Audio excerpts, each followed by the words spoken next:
Dear colleagues in China, I am Harvey Levinson, Professor Emeritus at California Polytechnic State University, located in San Luis Obispo, California. It is my fondest pleasure to be with you today at the RT Media World Toner Conference in Wuhan. Unfortunately, I could not be with you in person. However, being with you virtually from the other side of the world is the next best thing. And I'll try to make this presentation be as in the same room with you. In many respects, I am. But I really wish that I were present in person because my favorite food is Chinese food, and I will be missing that with you today. In the United States, California is on the West Coast. However, I like to say that California is on the East Coast of the Pacific Rim because we look to Asia, and particularly China, to form the alliances and the partnerships to address the needs of a world community in the graphic arts industry. Indeed, as I will soon address, China has made amazing strides over the past 10 years in digital communication development. This is reflected in the many patents developed in China since 2004. Slide 2, please. Patents have been the driving force behind technology developments in the worldwide graphic arts community for many decades. In 1997, I began a 3-year research project to identify where in the world graphic arts patents was being produced and who were the leading nations. I studied 22,552 patents and found that 19,498, or 86%, were produced in the United States, Germany, and Japan. I've also been an expert witness on numerous patent cases over the past 20 years, and some with the highest visibility cases in the printing industry. Hence, I know graphic arts patents. However, today, the mix has changed. And what countries are the major graphic arts patent producers? Slide 3, please. Pharmaceuticals and software represent the two areas in which most patents are applied for and issued. In the graphic arts, of course, software patents predominate. Even when hardware is developed, such as printing presses, for example, the hardware is driven by software. Slide 4, please. The United States and Japan continue to be the leading producers. However, China has replaced Germany among the top 3 and is the second largest producer of digital communication patents over the past 15 years. This comes from the World Intellectual Property Organization known as WIPO. Study the graphs. Take a look at the graphs on this slide. Notice that China issued very few digital communication patents in 1998 and then about 35,000 in 2013, exceeding the United States and Japan. Germany has been basically inactive in this area. Of all digital communications patents issued from 1998 to 2013, the United States issued 39%, China 36.1%, Japan 22.7%, and Germany very few. Slide 5, please. With high levels of patent production come problems, particularly in the area of software patents. A major problem is the growth of what we call patent trolls. Trolls are fictitious or real companies that buy up patents for the sole purpose of locating users of the technology that the patents teach and demand either one-time large payments or royalty payments. Jobs and company survival are threatened because companies can be forced out of business by trolls, resulting in many people losing their jobs. Slide 6, please.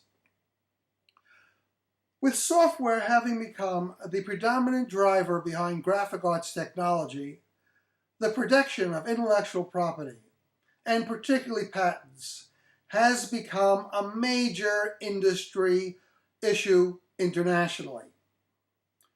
Software is what I call the invisible technology, and it is often difficult for graphic arts product developers to know when they are violating existing patents, or for users of technology, such as printing or related companies, to know when there are patent protections behind technology that they purchased.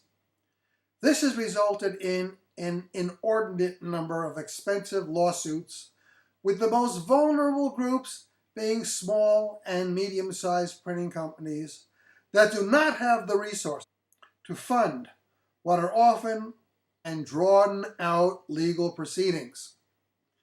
These troll companies do not produce the product that the patents teach, but they want royalties or lump sum payments from companies using the product. Rather than fight trolls in expensive lawsuits, many companies give in to troll demands. However, there are strategies to consider preventing such extortion from taking place. The reality is that many of these patents held by trolls are invalid, as the technology taught has been disclosed in previously issued patents or in other industry literature or presentations. Such disclosures are called prior art. Slide 7, please. Small to medium-sized companies are most vulnerable because they typically do not have the resources to fight trolls. OEMs, or original equipment manufacturers, are vulnerable to being sued by users for alleged violations of patents in the technology that they developed and purchased and sell. Slide 8, please. What are the companies in this industry that often use patented technologies? They fall into 3 categories. The first one is hardware and software producers. These are the OEMs. The second is content creators. These are the creative people in marketing, advertising, design, publishing, and so on. And the third category is service providers. These are the commercial printers, the specialty printers, the implant printers, the package printers, the digital imaging companies, and related companies. The hardware and software producers and the service providers mostly rely on patented technology. The content creators do to a lesser extent. Slide 9, please. Service providers are most vulnerable because they are removed from inventing technology, as the OEMs are. The service providers simply use the technology.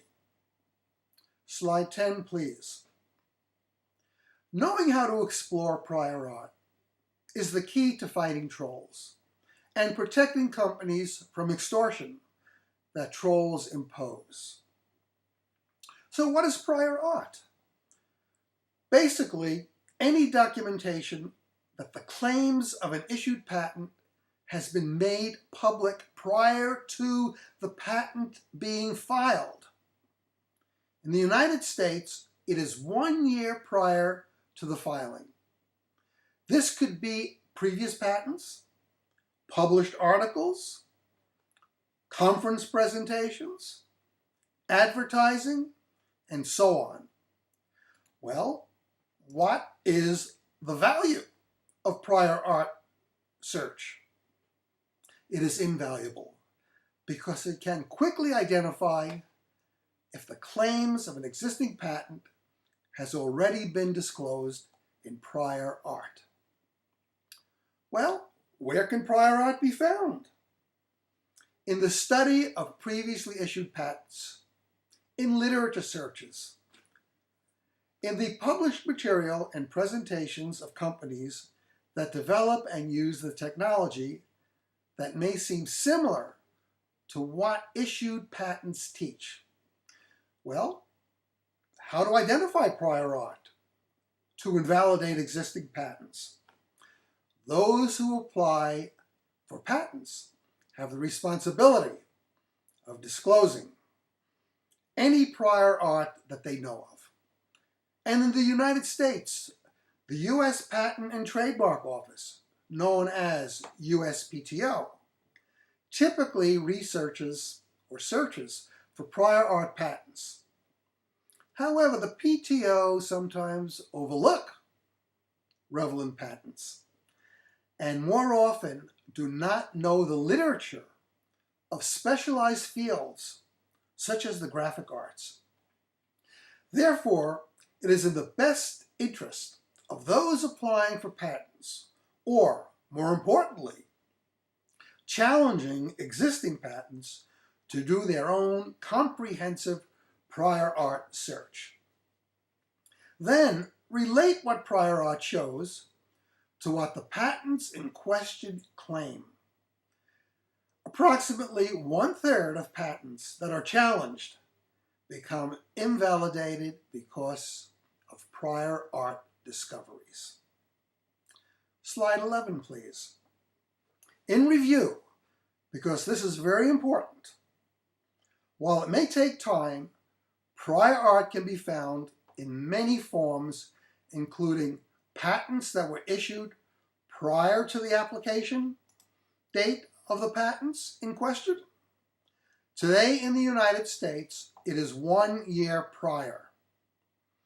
Industry publications such as Recharge Asia, Recharger Magazine, Recycling Times, American Printer, Printing Impressions, and other such publications count, whether in printed form or online electronic versions.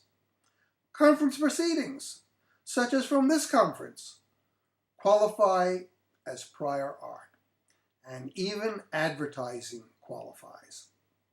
Slide 12, please. The key is to include prior art that a jury will understand and respect. Juries may not be familiar with the industry-specific publications, but they typically would be of popular, universally credible publications.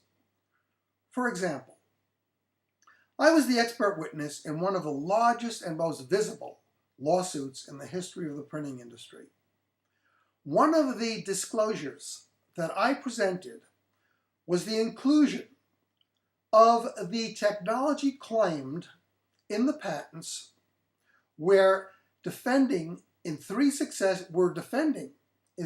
successive issues of Encyclopedia Britannica's annual editions, where the technology was described as being novel, original, and unique. Encyclopedia Britannica is considered one of the most credible publications in the world. We won the case. McGraw-Hill's Encyclopedia of Science and Technology is another very credible and broadly known publication. I am the author of the section on printing. Slide 13, please.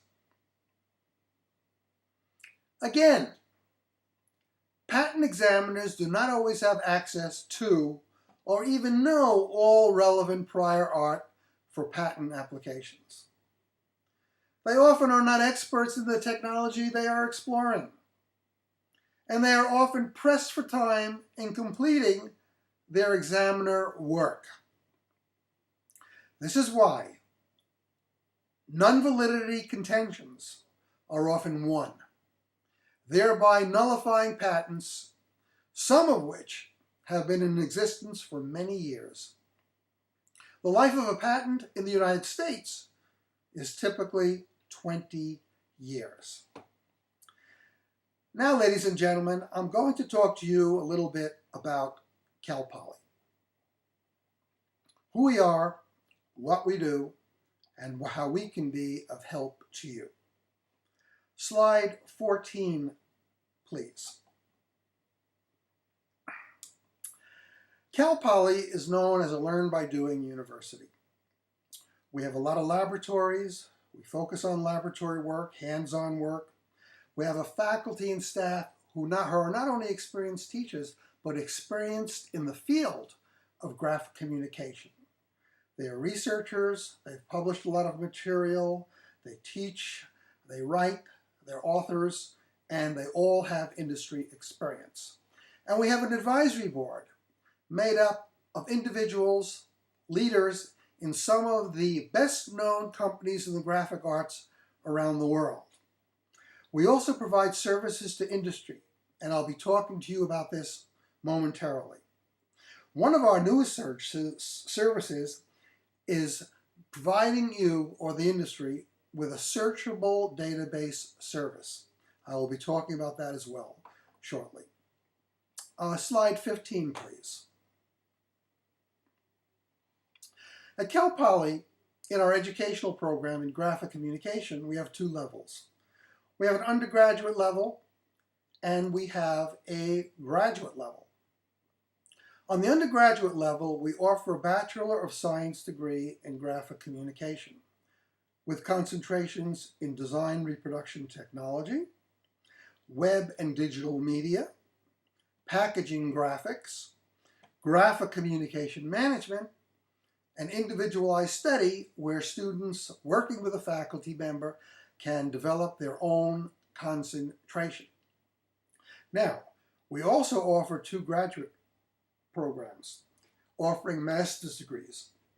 One is an MBA or a master's degree in business administration with a focus on document systems management. The other is a brand new master's degree in printed electronics and functional imaging, one of the latest technological areas being developed for the graphic communication industry. Slide 16, please. Thank you. Services to industry. At Cal Poly in the Graphic Communication Department, another arm besides the academic arm is what we call the Graphic Communication Institute at Cal Poly. In this institute, we do services strictly for industry. We do research, we do testing, we do product evaluations, we do training.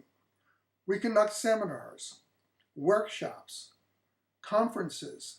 We even do publishing, and as I mentioned a few moments ago, we now provide literature search or prior art search services.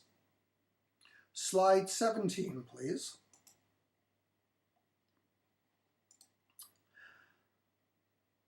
We have a new center at Cal Poly. It's called the Raymond J. Prince Graphic Arts Science and Technology Collection, which also includes special collections. Let me tell you a little bit about who Raymond J. Prince is. Raymond J. Prince is an internationally known authority on printing. He is also a graphic communication education.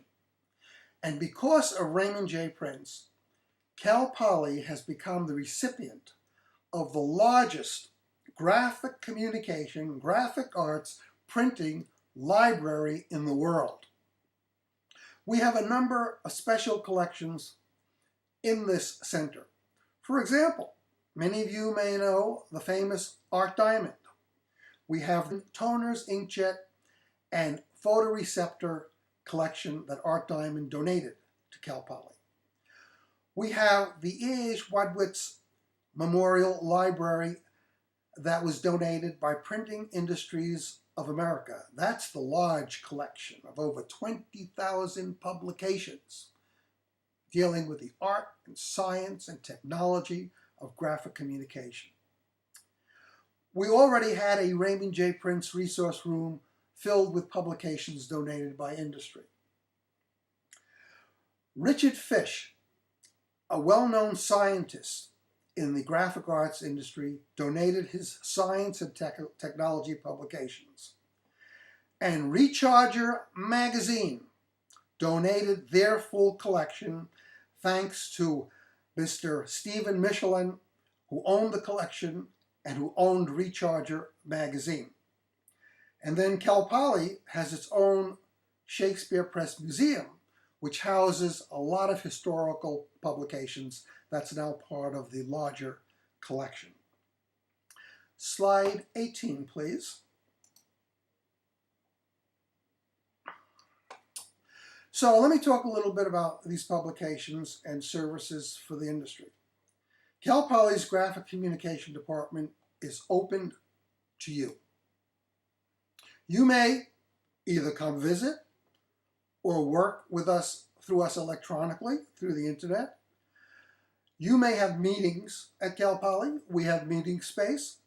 We will do research for you, and we will also do prior art or literature searches for you through this vast library collection that we have. This is an industry facility. It's yours. And we're here to provide you whatever services we can, regardless of where in the world you reside. Slide 9.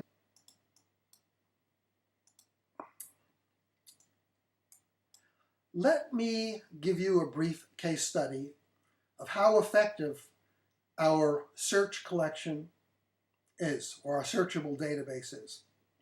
Recently, we were approached by a company in the toner and cartridge industry that wanted to develop and distribute a technology similar to one taught in 4 patents. There was a parent patent and 3 divisional supporting patents. Through a review of our graphic communication literature at Cal Poly, we were able to provide the documentation that the technology described in the patents in question was already previously described and hence became prior art. This cleared the way for the company to proceed with its product development and distribution without being in violation of the previously issued patents. Slide 20, please. Finally, ladies and gentlemen, we are here to help, and we are here to help you. Feel free to contact me directly at any time you have any questions, or if Cal Poly can be of help, or you can contact Cal Poly's Graphic Communication Department directly. I am happy to have been able to provide this presentation. It's been a delight to be with you. I wish it was in person, but now, through the magic of the internet, I am going to be with you in person to answer any questions that you might have. Thank you very much.